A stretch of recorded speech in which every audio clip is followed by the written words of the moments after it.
নমস্কাৰ বন্ধু বান্ধৱীসকল, আপোনালোকক মোৰ চেনেললৈ স্বাগতম জনাইছো।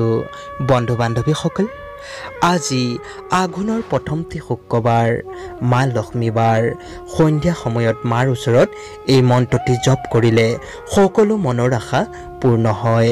তাৰেই দুটামান কথা লৈ আপোনালোকৰ ওচৰত উপস্থিত হৈছোঁ। সেয়েহে বন্ধু বান্ধৱীসকল, যিসকল লোকে এতিয়াও মোৰ চেনেলটো ছাবস্ক্ৰাইব কৰা নাই তেনেহ'লে সোনকালে ছাবস্ক্ৰাইব কৰি দিয়ে যেন, আৰু লগতে থকা বেল বুটানটো টিপি দিব যাতে মোৰ নতুন নতুন ভিডিঅ'সমূহ আপোনালোকে নটিফিকেশ্যনৰ দ্বাৰা পাই গৈ থাকে।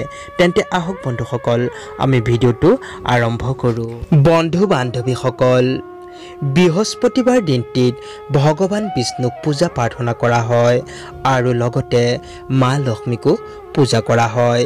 কিন্তু বিশেষকৈ শুক্ৰবাৰ দিনটিতহে মা লক্ষ্মীক পূজা কৰা দিন হিচাপে মনা যায়। সেয়েহে শুক্ৰবাৰে মা লক্ষ্মীক পূজা কৰিলে, এই মন্ত্ৰটি জপ কৰিলে মা লক্ষ্মী অত্যন্ত সন্তুষ্ট হয়। বিশেষকৈ আঘোণ মাহৰ শুক্ৰবাৰ দিনটিত এই মন্ত্ৰৰ অধিক মহত্ব আছে।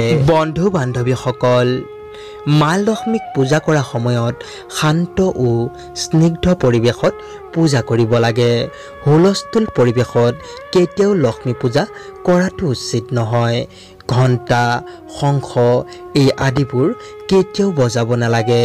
এইসমূহ বজালে মা লক্ষ্মী ঘৰ এৰি গুচিহে যায়। সেয়েহে এই হুলস্থুল পৰিৱেশত কেতিয়াও মা লক্ষ্মীক পূজা কৰাটো উচিত নহয়। আজি সন্ধিয়া মা লক্ষ্মীক পূজা কৰাৰ সময়ত স্নান কৰি শুদ্ধ বস্ত্ৰ পৰিধান কৰি এটি শুদ্ধ প্ৰদীপ প্ৰজ্বলিত কৰিব আৰু এটি পাত্ৰত পানী সম্পূৰ্ণ ভৰাই আম পাত 5টি ভৰাই পূজা প্ৰাৰ্থনা কৰিব আৰু লক্ষ্মী পাঞ্চালী পাঠ কৰিব। লগতে এই মন্ত্ৰটি 108 বাৰ জপ কৰিব। যদি নোৱাৰে তেন্তে 21 বাৰ হ'লেও জপ কৰিব। এই মন্ত্ৰটি হৈছে গায়ত্ৰী মন্ত্ৰ। ওম মহাদেৱো স বিদ্মহে বিষ্ণু পত্নৌ স ধীমহি তন্নো লক্ষ্মী প্ৰচোদয়াৎ। এই মন্ত্ৰটি প্ৰত্যেক শুক্ৰবাৰে জপ কৰিব পাৰিলে অত্যন্ত মংগল হয়। মা লক্ষ্মীৰ কৃপা আপোনাৰ ওপৰত সদায় থাকিব। আজিলৈ ইমানেই।